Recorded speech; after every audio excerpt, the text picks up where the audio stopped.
Happy week 7, everybody. And the reason why I started making this video about that top-down process is because we know how important correlation is on the main slate when you're trying to beat thousands of people in tournaments and you're trying not to spread yourself too thin. We constantly see that winning. And this, of course, I feel like is the week 7, because there's so many good spots, so many good games. So what do we do? So let's kind of sift through it a little bit. And there's obviously 3 main games. The first one that comes to mind is the Packers at Texans. Okay, we have Aaron Rodgers going against Deshaun Watson. The Packers offense is 4th in offensive DVOA, and the Texans offense is 8th. The Packers defense is 30th in DVOA, and the Texans defense is 27th. The Packers have scored 32.4 points per game, and they're playing against a Texans defense that has averaged giving up 30 points per game. On the other side, not as pretty. The Texans 24.3 points per game and on offense, and the Packers have allowed 27.8 points per game. But let's remember that the Texans have been freed on offense these past 2 weeks without Bill O'Brien. So this could be a shootout, and this could be one of those game stack correlations. Now, if you ask me what I really want exposure to here, because of course there's other games to get to, I want exposure to Aaron Rodgers. Now, that makes things very interesting because Aaron Jones is banged up, which should put more on Aaron Rodgers' plate. Robert Funyan is banged up as well. I was all in on Davante Adams last week. That obviously didn't work out, but I'm going right back to the well. And then Marquez Valdes-Scantling, even though he's not a very good receiver, he can do one thing pretty well, and that's run fast. And we know that Aaron Rodgers loves to throw the rock deep downfield. If it's in a shootout, he's definitely going to take some chances. And if he can hit MVS like he did in week 1, there's a tournament type of play that makes sense because he's a full-time player with no Allen Lazard and everybody else banged up. Packers are trying to trade for wide receivers. No shit, because they didn't draft any of them because they're dumb as hell. But at the end of the day, that frees up MVS to be a full-time player running a lot of deep routes, getting deep targets against a bad secondary that can be beat. And he's the type of cheap, low-owned play that you put in a game like this, and then you count your stacks. That's game 1. Game 2 is the Seahawks at Cardinals. The Cardinals are for real. I've been saying it all year. Was fun to watch the beatdown, and Kyler Murray is having a Lamar Jackson 2019 season. So we have Kyler Murray doing that on the ground, on the ground and through the air. And then we have Russell Wilson, let Russ cook, MVP season. So the Seahawks are 1st in offensive DVOA, and the Cardinals are 12th. So we have another game where we have top 12 offenses. The Seahawks defense, 26th. They can be had both on the ground from Kyler and through the air. The Cardinals are 9th, but they have had a relatively easy schedule, and I highly suspect that we'll be sitting there on Sunday night, which is a part of the main slate, at least on FanDuel, saying, man, the Cardinals really could use Chandler Jones right now, because the Seahawks don't have a great offensive line, but they've been lucky enough to play a lot of teams, the Falcons, the Cowboys, that pass rush hasn't been able to get to Russell Wilson, so Russell Wilson has been able to unleash his MVP season. I suspect similar here with the Cardinals. They'll be missing Chandler Jones. Lockett and DK Metcalf, Russ stacks are absolutely in play. I don't care what the numbers say for the Cardinals defense. They can be had, and offense, especially elite offense, matters than elite defense. Just go back and look at all the reminders throughout time. Especially what we just saw the other week, Pat Mahomes balling on the Ravens defense that now just picked up Yannick Ngakoue. But anyways, I digress. If you ask me what I prefer, we have to make tough decisions here, right? So, especially because I think this is a slate where you do not have to necessarily force a game stack. Why is that? I mean, that's what we've been seeing win over and over and over, because you can kind of multi-game stack here because there's so many good spots. So in this spot, I really like Russell Wilson. He had the bye. People might forget that it's let Russ cook season to a certain extent, and we have the hype of the Cardinals because they just destroyed the Cowboys on national TV, and now everybody wants to realize that the Cardinals are legit. The Cardinals have been legit, and the Cowboys are a dumpster fire. They have a trash coach who's washed up, couldn't even make it work with a top 10 quarterback all time, top 10 player all time. They have an average running back. Let's be honest. Ezekiel Elliott's not that good if his environment around him isn't great, and that will be shown. They have an a trash offensive line and a trash defense. So let everybody buy into the hype of the Cardinals. I'm not saying that we don't want exposure, but we have to make tough decisions this week. So for me, I'm trying to ride with Aaron Rodgers, and I'm trying to ride with Russell Wilson. Next game, Lions at Falcons. This game could be overlooked because of the first two games that we talked about, but let's not forget that this is Matt Stafford against Matt Ryan, and both of them, I wasn't on the Falcons-Vikings becoming a shootout last week. That's on me. But Matt Ryan always has that capability, which he reminded us of when Julio Jones is healthy. Calvin Ridley is a boss, and I need to stop fading him. This is a public service announcement to myself to make sure I make some Falcon stacks so I have Calvin Ridley.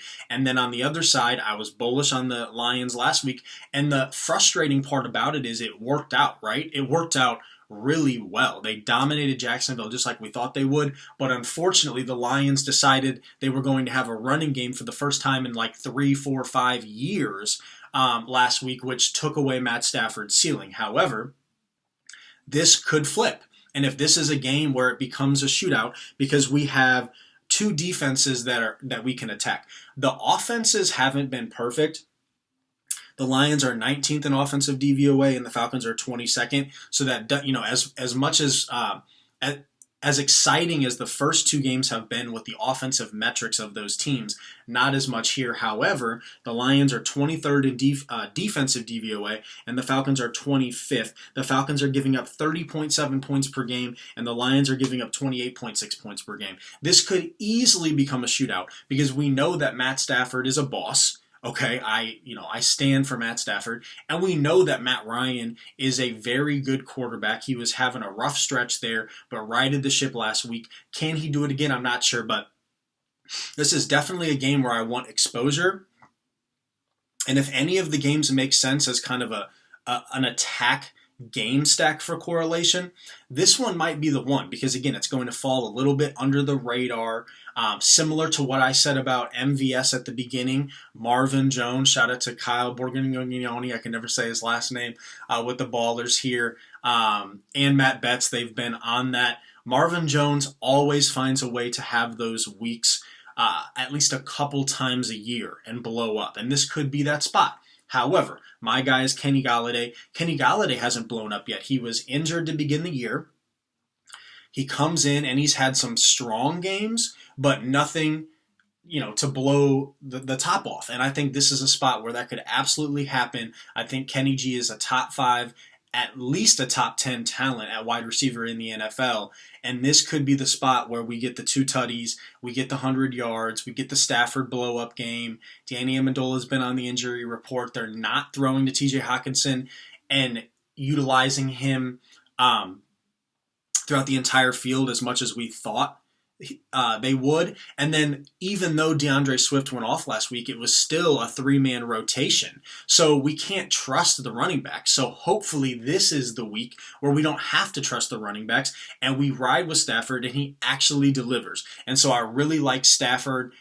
Kenny Galladay stacks, double stack it with Marvin Jones. You can game stack it with Calvin Ridley and Julio Jones and then swap that out, play Matt Ryan instead of Matthew Stafford. There's some really fun spots right there. However, the tough thing and why this video's got to be a little bit longer this week is those 3 games are the headliners, but that's not it, right?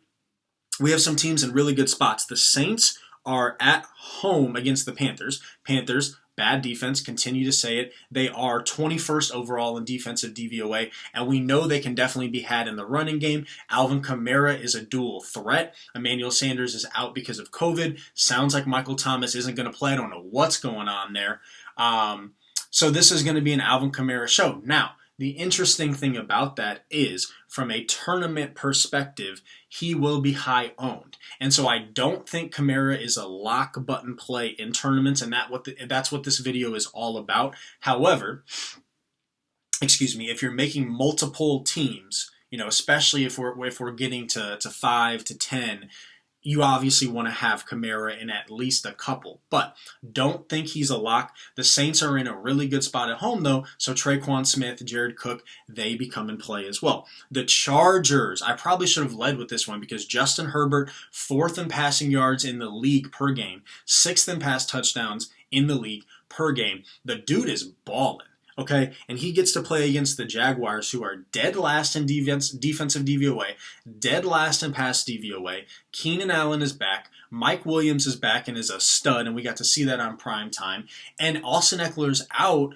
Justin Jackson's a little bit banged up. This is a little bit more of Justin Herbert's team than we ever would have thought saying going into week 7. How much are they going to put on Josh Kelly's plate? Running backs are in a good spot too and are in play in tournaments, but with all of these other awesome spots, we don't have to worry about ownership with any of these quarterbacks. Like can I really play Herbert, Keenan Allen, and Mike Williams? People are on that. People are excited about Justin Herbert. Yeah, but listen to everything else we just talked about. None of these ownership percentages are going to be high enough to where it's going to tear you down, especially if we're, thinking correlation and sneaking in a couple low-owned guys and making tournament lineups the way that we know how to make tournament lineups. So another good spot there, and Hunter Henry's in play as well. A couple more. Now, these teams are on the road. I don't love them as much, but the Steelers on the road against the Titans. The Titans are a really good team, great on offense. They can put a little bit of pressure on the Steelers' solid defense to increase that upside of the Steelers' offense. And guess what? The Titans' defense has been awful. 22nd in defensive DVOA, whether it's James Conner, whether it's Big Ben. The tough thing is Deontay Washington is back. Or Deontay Johnson. Deontay Johnson is back. So we've got 4 wide receivers to try to sift through. Makes things tougher. But overall, if you don't want to try to determine, if I can speak, which wide receiver is going to pop off, Eric Ebron's been running a lot of routes. He's been playing a lot of snaps. This is a good spot to get some Steelers exposure. Maybe Eric Ebron is in play this week. The Bills. Josh Allen has had a couple down weeks, but now they get to play the Jets. The Jets, the worst team in football. They're 24th in defensive DVOA. Sam Darnold's probably coming back. That could actually put a little bit of pressure on the Bills, whose defense has been pretty bad, which puts pressure on Josh Allen to, after losing 2 in a row, to come out here and ball out. So Josh Allen, Stephon Diggs, there's no John Brown. That puts Gabriel Davis. That puts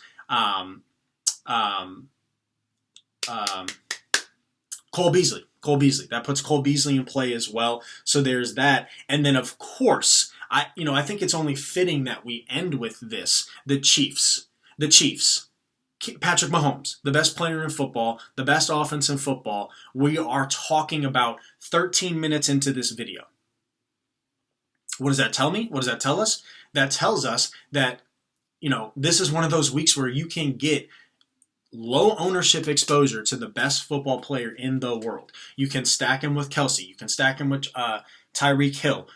There's no Sammy Watkins again, I believe, so that narrows the target distribution. Now, the Broncos, my team, my squad, they've been good on defense. They get A.J. Boye back this week. I'm not saying it's a great spot, so the process wouldn't really lead us to this game over any of the others. That's why I'm talking about them last.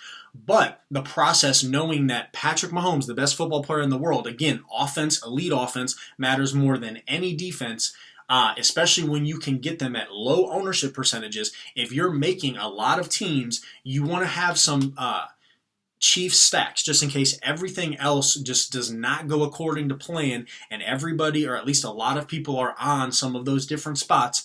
Maybe this is a week where you can get the Chiefs to pop off. So, I've said way more than I needed to. If anybody's still listening, thank you. I highly doubt that. But, I just like to get my thoughts out there.